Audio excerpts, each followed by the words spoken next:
कर्म सिद्धि भाग्य वृद्धि समृद्धि में स्वागत है आप सबका। अभी 6 अक्टूबर को पितृ विसर्जनी अमावस्या यानी महालया है और उसके दूसरे दिन गुरुवार यानी 7 अक्टूबर आश्विन शुक्ल प्रतिपदा से शारदीय नवरात्र आरंभ होने जा रहे हैं। महालया अर्थात पितृ विसर्जनी अमावस्या को श्राद्ध पक्ष का समापन हो जाता है। महालया का अर्थ ही है महान आलय अर्थात महान आवास, अंतिम आवास, शाश्वत आवास। श्राद्ध पक्ष के इन 15 दिनों में हम अपने पूर्वजों का आवाहन करते हैं। हमारे असत आवास अर्थात पंचभूता पृथ्वी पर आकर हमारा सम्मान स्वीकार करें और महालया के दिन पुनः अपने अस्तित्व में विलीन हो अपने शाश्वत धाम को प्रस्थान करें। और उसी दिन से आरंभ हो जाता है अज्ञान रूपी महिष का वध करने वाली महिषासुर मर्दिनी की उपासना का उत्साहमय शारदीय नवरात्रों का पर्व, क्योंकि वह देवी ही समस्त प्राणियों में चेतन आत्मा कहलाती है और वही संपूर्ण जगत को चैतन्य रूप से व्याप्त करके स्थित है। इस प्रकार अज्ञान का नाश होना अर्थात जीव का पुनर्जन्म, आत्मा का शुद्धिकरण, ताकि आत्मा जब दूसरी देह में प्रविष्ट हो तो सत्वशीला हो। और यही जो है प्रतीक है, यही भावना है महालया के तुरंत बाद नवरात्रों के आरंभ होने के पीछे। या देवी सर्वभूतेषु चेतनेत्यभिधीयते नमस्तस्यै नमस्तस्यै नमस्तस्यै नमो नमः। चित्ते रूपेण या कृत्स्नमे तद्व्याप्य स्थिता जगत नमस्तस्यै नमस्तस्यै नमस्तस्यै नमो नमः। तो सर्वप्रथम तो माँ भगवती सभी का कल्याण करें, सभी की मनोकामनाएं पूर्ण करें। इसी आशय के साथ सभी को शारदीय नवरात्रों की हार्दिक शुभकामनाएं। अब आज के विषय पर आते हैं, नवरात्रों में कन्या पूजन। शारदीय नवरात्र हो या चैत्र नवरात्र, माँ भगवती को उनके 9 रूपों के साथ श्रद्धा भक्ति पूर्वक आमंत्रित करके स्थापित किया जाता है और फिर अंतिम दिन कन्या अर्थात कुमारी पूजन के साथ उन्हें विदा किया जाता है।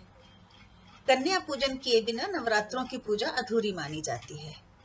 प्राय अष्टमी और नवमी को कन्या पूजन का विधान है।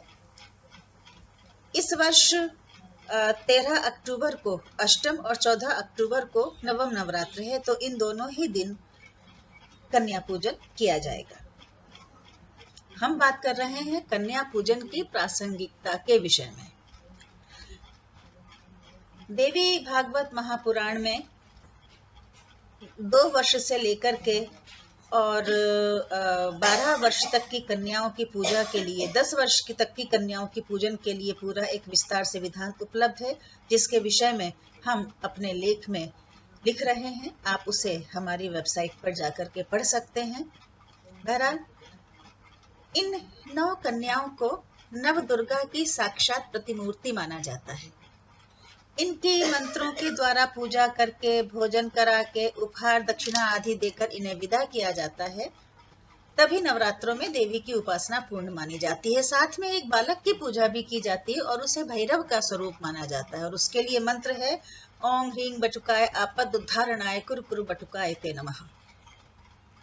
हमारी अपनी मान्यता है कि सभी बच्चे भैरव अर्थात ईश्वर का स्वरूप होते हैं और सभी बच्चियां माँ भगवती का स्वरूप होती हैं, क्योंकि बच्चों में किसी भी प्रकार के छल कपट आदि का सर्वथा अभाव होता है। यही कारण है कि जब कोई शिशु भोली आंखों मुझको लगता वह सकल चराचर का साथी लगता मुझको। जी हाँ, इसलिए कन्या पूजन के दिन जितने भी अधिक से अधिक बच्चों को भोजन कराया जा सके उतना ही पुण्य लाभ होगा। साथ ही कन्या पूजन तभी सार्थक होगा जब संसार की हर कन्या शारीरिक, मानसिक, बौद्धिक, सामाजिक, आर्थिक हर स्तर पर पूर्णतः स्वस्थ और सशक्त होगी और उसे पूर्ण सम्मान प्राप्त होगा हर स्तर पर। और इसके लिए प्रयास हम लोगों को ही करना होगा। केवल कन्याओं की पूजा करके, उनके माथे पर तिलक लगाकर, उनको उपहार देकर, उनके चरण पखार कर उनको विदा कर देने भर से काम नहीं चलेगा। हमें कन्या मात्र के सम्मान के लिए, उसके स्वास्थ्य के लिए, सर्वांगीण विकास के लिए हमें प्रयास करना होगा, तभी कन्या पूजन हमारा सार्थक होगा।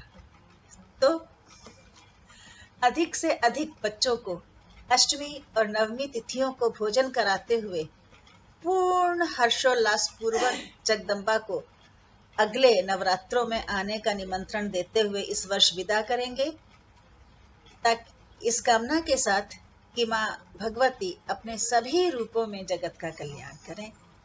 सभी को अग्रिम रूप से शारदीय नवरात्रों की हार्दिक शुभकामनाएं।